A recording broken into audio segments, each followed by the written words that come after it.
이 성경책을 집어들면 이렇게 가지게 되면은 좌절하는 사람이 그렇게 많은 것 같습니다. 혹시 여러분 어떻습니까? 1년에 1독 66권을 읽는다고 하지만 그것마저도 힘든 사람이 너무나 많습니다. 교회에서 1독을 하는 사람보다 못하는 사람이 더 많습니다. 그 이유가 무엇일까요? 잘 이해가 되지 않기 때문일 수도 있습니다. 성경이 만약에 요리하기 힘든 고급 요리라면 우리는 분명히 굶주림에 허덕일 것입니다. 먹지를 못해가지고 요리가 잘 안 돼서.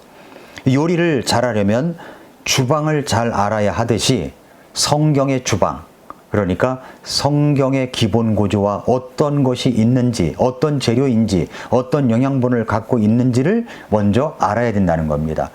각 구조 속에 있는 책마다 하나님의 말씀의 특유의 맛도 있다는 것을 알고 있어야 됩니다. 그래서 우리는 성경의 주방의 구조, 성경이 어떻게 구성되어 있는지를 살펴본 다음에 그 성경을 어떻게 공부하고 가르침을 받아야 하는지를 알아볼 것입니다. 성경을 크게 작게 세밀하게 나누면 우리에게 말씀하시는 내용을 더 잘 이해할 수가 있습니다. 먼저 이제 오늘 이 시간은 성경개관입니다. 이 성경개관은 우리가 쓰고 있는 흠정역 성경의 첫 장을 몇 장 넘기면 성경개관이라는 페이지가 있습니다. 이것을 함께 펼쳐서 읽어가면서 공부해 나가겠습니다. 디모데후서 2장 15절에 보면은 너는 진리의 말씀을 바르게 나누어 너 자신을 하나님께 인정받은 자로 부끄러울 것이 없는 일꾼으로 나타내도록 연구하라 라고 했습니다. 기독교는 지성이면 감천이다 라는 심정으로 아무 지식도 없이 무조건 간절한 마음으로 믿기만 하면 모든 것이 해결되는 것을 가르치지 않습니다. 기독교에서는 아는 것이 참으로 큰 힘입니다. 하나님과 그분의 말씀을 바로 알고 바로 믿지 않으면 아무리 간절한 마음으로 열심을 다해 믿음 생활을 해도 궁극적으로 어리석은 종교인밖에 되지 않는다는 겁니다. 그래서 성경은 하나님과 그분의 아들 예수 그리스도를 아는 것이 곧 영생이라고 말씀하고 있습니다. 그런데 하나님과 그리스도를 바로 아는 것은 오직 성경을 통해서만 가능합니다. 그러므로 구원받은 뒤에도 우리 성도님들은 성경을 부지런히 읽고 배워야 됩니다. 자, 그렇다면 사람을 살리기도 하고 정죄하기도 하는 이 권능을 가진 성경은 어떤 책일까요? 이것을 이제 킹제임스 흠정역 성경의 맨 앞에 서두에 있는 성경개관이라는 페이지에서 같이 살펴보겠습니다. 먼저 성경의 정의입니다. 성경을 가리키는 영어 바이블은 마태복음 1장 1절에서 책을 가리키는 그리스어 비블루스에서 유래했고 5세기 이후부터 영어권에서 하나님의 계시를 담은 책을 지칭할 때 사용되었습니다.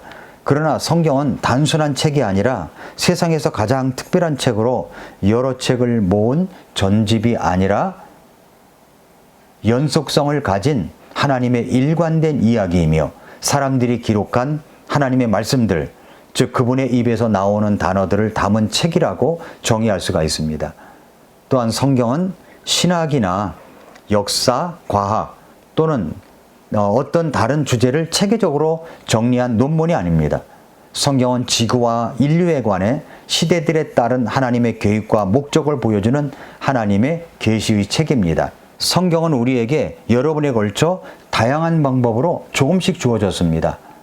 그리고 주전 1492년에서 주후 100년까지 약 1600년이라는 기간에 걸쳐서 하나님의 거룩한 사람들은 성령님의 감동을 받아 그분께서 움직이시는 대로 하나님의 말씀들, 단어들을 대언했습니다. 그래서 성경은 약 40여 명의 서로 다른 인간 기록자들이 기록한 총 66권의 책, 구약 39권, 신약 27권으로 구성되어 있습니다. 인간 기록자들 중에는 다윗과 솔로몬과 같은 왕도 있고 다니엘과 느헤미야와 같은 정치가도 있고 에스라와 같은 제사장도 있으며 모세와 같이 이집트의 지혜를 배운 사람, 마태와 같이 이제 세금 징수원, 또 베드로와 야고보와 요한과 같은 어부, 누가와 같은 의사, 그리고 이사야, 에스겔, 스가랴와 같은 위대한 대언자도 있습니다. 이처럼 성경이 다양한 문화와 배경과 경험과 학식을 가진 여러 명의 인간 기록자들에 의해서 기록되었지만 이것은 한 책이라는 겁니다. 원북이라는 거예요. 또한 아시아에서 기록되긴 했지만 성경은 결코 동양에 대한 서적이 아닙니다. 실제로 성경의 각 페이지는 여러 지역에서 기록되었습니다. 예를 들어서 신의 광야, 아라비아의 절벽들, 팔레스타인 지역의 언덕과 마을들, 성전의 뜰, 베델과 여리고의 대언자 학교, 페르시아의 수산궁, 로마의 지하 감옥, 그리고 에게해의 외로운 밤모섬 같은 곳이 그 장소의 전부라는 거죠.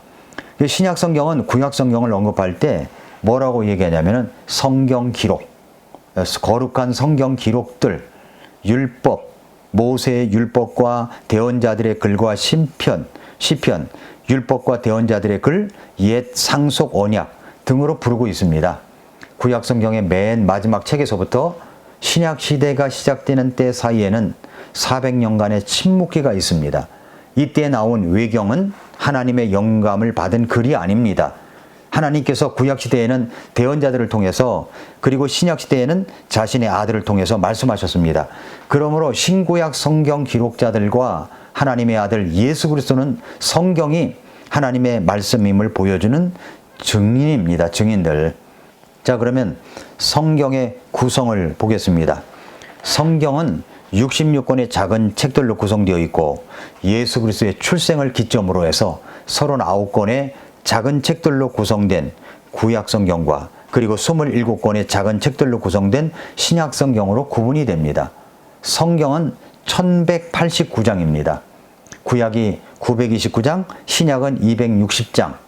또 절로 따지면은 합하면 31,102절, 구약은 23,145절, 신약은 7957, 7,957절. 영어 단어로는 788,258개의 영어 단어가 있는데 그렇게 이제 구성되어 있다는 거죠. 성경에서 가장 긴 장과 그 절은 시편 119편과 그리고 에스더기 8장 9절이고 가장 짧은 장과 절은 시편 117편과 요한복음 11장 35절입니다. 성경의 중간장은 시편 117편이며 성경의 중간절은 시편 103편 1, 2절인데 그 가운데 1절은 뭐라고 그랬냐면은 오 네오나 주를 찬송하라, 내 속에 있는 모든 것들아 그분의 거룩하신 이름을 찬송하라 라고 했습니다. 그러니까 구약 성경은 아람어로 기록된 일부를 제외하고는 모두 히브리어로 기록되었으며 크게 세 부분으로 구성되어 있습니다. 첫 번째 부분은 율법, 모세오경 말이죠. 창출, 레민신, 창세기, 출애굽기, 레위기, 민수기, 신명기. 그 다음에 대언서입니다.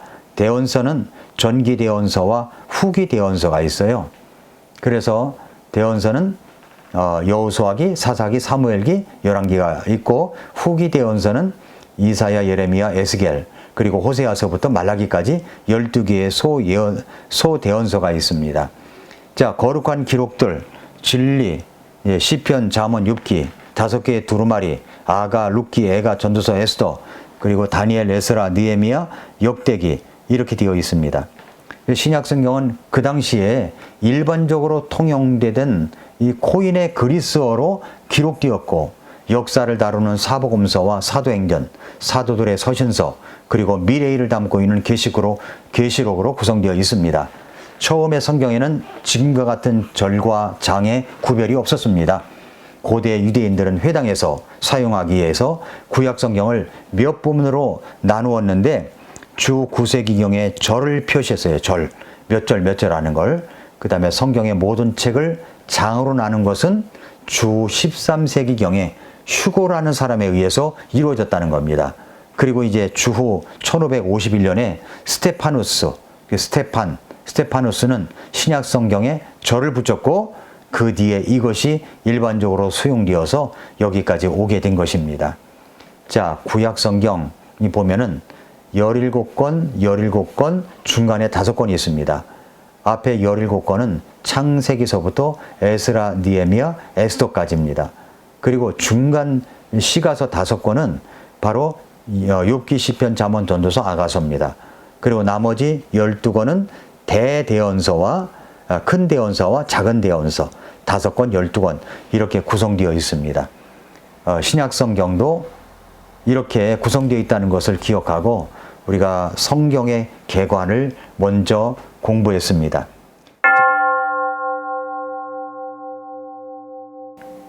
K바이블 수강생 여러분 안녕하십니까? 오늘은 제4강 관찰, 해석, 상호연관 그리고 적용이란 무엇인가에 대해서 같이 말씀을 나누겠습니다. 이제 앞으로 우리는 성경을 연구할 때 이런 순으로 성경을 공부해 나갈 것입니다. 첫째 관찰입니다. 관찰. 관찰이란 본문에서 무엇을 보는가 하는 겁니다. 그 성경을 대하는 순간 어떠한 사실들이 들어있는지를 살펴봐야 됩니다. 마치 어떤 실마리를 찾기 위해서 애쓰는 이 성경을 수소하는 탐정의 역할을 맡게 되는 겁니다. 내가 탐정이 돼가서 구구절절 단어 하나하나가 어떤 말씀인가를 찾는 것입니다. 아주 중요하게 여기면서 찾는 거죠. 실마리를 찾기 위해서 말입니다. 그 다음에 이제 해석입니다. 본문이 무엇을 의미하는가, 즉 말씀의 의미를 추구하는 단계입니다. 불행한 현실은 대개의 경우에 성경 공부가 해석에서 시작해서 해석으로 끝나려고 하는 경우가 많다는 것입니다. 해석하기 전에 반드시 거쳐야 될 단계는 관찰하는 법을 배워야 됩니다. 관찰하는 법. 그래서 해석에서 끝날 수는 없습니다. 그리고 이제 세 번째는 적용이죠, 적용. 적용이란 무엇이냐면 본문을 나의 삶에 어떻게 구체적으로 적용할 것인가 하는 것입니다. 단순히 적용할 만한가? 라는 식의 질문을 말하는 것이 아닙니다. 우리가 성경을 연구하면서 내 삶에 적용할 만한 것으로 만드는 것이 아니라 하나님께서 우리의 생활의 변화를 위해서 이미 말씀에 놓으신 것을 믿으며 그것을 관찰 그리고 해석하여 내 삶에 적용하는 것입니다. 자, 이렇게 관찰, 해석, 적용에 대해서 아웃라인만 여러분에게 말씀을 드렸습니다. 자, 그러면 이제부터 성경과의 직접적인 만남을 시작해 보겠습니다. 관찰, 해석, 적용에 대해서 먼저 이제 이론적인 것을 공부한 다음에 그 다음에 실제적으로 해보겠습니다. 자, 먼저 첫째 단계입니다. 관찰로 시작하는 거죠. 관찰. 관찰은 뭐냐면 첫 번째는 주요 용어를 찾는 겁니다. 용어. 예를 들어서 이제 여러분이 요한복음을 읽는다고 칩시다. 그럼 요한복음 1장부터 쭉 읽어 나갈 때 이 요한복음에는 믿는다라는 단어가 몇 번이나 나올까 하면서 거기에 표시를 해가면서 읽는 것입니다. 그러니까 이 명사 형태가 아니라 항상 믿는다라고 할 때는 동사 형태로 나타나는 것을 발견할 수가 있고 연구를 해보면 요한이 믿는다라는 단어를 분명한 목적을 가지고 사용하고 있구나라는 것을 발견하게 됩니다. 믿는다라는 단어가 적어도 79번 이상 나오게 됩니다. 그 다음에 구조입니다. 구조. 성경은 적지 않은 사람들이 생각하듯이 그저 여기저기서 아무렇게나 주어서 대충 되는 대로 모아놓은 그런 글들이 아닙니다. 여기서 이와는 반대로 성경은 치밀한 설계를 가지고 지어진 도서관과 같습니다. 자세하게 성경을 공부하다 보면은 이제 두 종류의 구조를 지니고 있음을 발견하게 될 것입니다. 첫 번째는 문법적인 구조입니다. 성경을 효과적으로 공부하는 법을 배우기 위해서는 먼저 문법을 염두에 두고 성경을 읽는 법을 배워야 됩니다.